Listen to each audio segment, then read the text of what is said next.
সময় দেখেছিলাম সেই স্বপ্ন পূরণের দায়িত্ব আজ আমাদের উপর অর্পিত হয়েছে। এই স্বপ্ন পূরণ করতে হবে।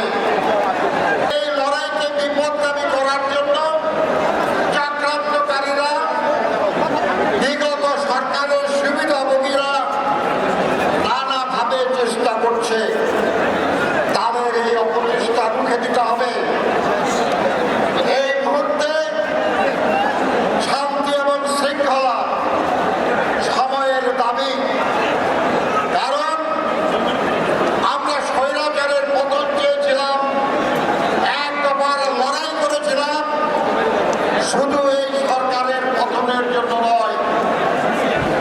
আমরা চেয়েছিলাম এই ফাঁসিবাদী স্বৈরাচারী সরকারের পরিবর্তে আবার সুষ্ঠু নিরপেক্ষ নির্বাচনের মাধ্যমে জনগণের কাছে জবাবদিহিতা করবে, জনগণের কাছে দায়বদ্ধ থাকবে, এমন একটি দেশপ্রেমিক সরকার গঠন।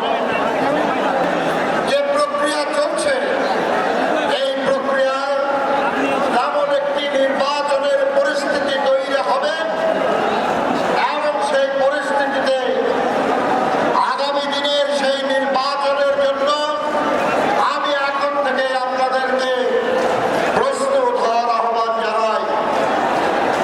আজকের লড়াই আর ফাঁসিবাদের পতনের না, কারণ ফাঁসিবাদ পতিত হয়েছে, দাম্ভিক শেখ হাসিনা পলায়ন করেছে। আজ আমাদের কাজ হলো দলকে শক্তিশালী করা, অঙ্গ সংগঠন সহযোগী সংগঠনগুলোকে শক্তিশালী করা, জনগণের সঙ্গে সংযুক্তি বাড়ানো, তাদের মধ্যে আমাদের আদর্শের কথা বলা, শহীদ জিয়ার আদর্শ, দেশনেত্রী বেগম খালেদা জিয়ার আদর্শ, দেশনায়ক জনাব তারেক রহমানের আদর্শ।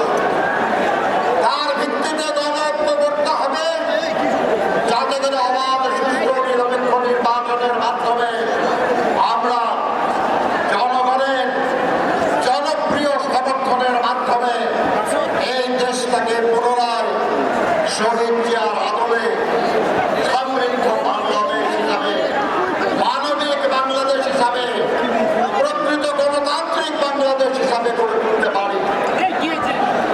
আমার বয়স হয়েছে, কিন্তু তারপরেও মুক্তিযুদ্ধ করেছিলাম। ওই আকাঙ্ক্ষা এখনো বুকে ধারণ করি। সেই আকাঙ্ক্ষা বাস্তবায়নের যে সময় এসেছে, এই সময়ে আমি আপনাদের সাথে লড়াইয়ের ময়দানে থাকবো। সত্য, বস্তুনিষ্ঠ ও নিরপেক্ষ দৈনিক জনবাণী।